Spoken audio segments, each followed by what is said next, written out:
a number of my interests are on sort of lost causes. Well, not lost. Well, I don't know. Lost causes. You know, Yiddish isn't. Yiddish hasn't fared well historically, and it's still alive and so forth. But you know, it's the underdog. Let's say that. Maybe lost causes isn't quite the word.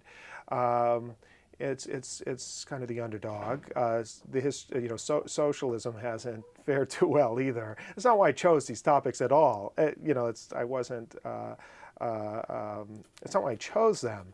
Although maybe on some level there was an element there that I was interested in aspects of the past that weren't visible, so strongly visible in the present. You know, that socialism, like Yiddish, was once very prevalent.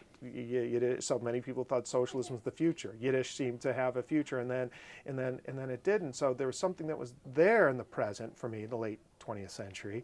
I had some connection, not so much to socialism through family, but through Yiddish, you know, so I was linked to it in some way, but it wasn't part of the mainstream. So I guess maybe that was some attraction. The fact that it wasn't part of the mainstream was probably some attraction. It's because it's familiar and foreign at the same time, familiar and distant.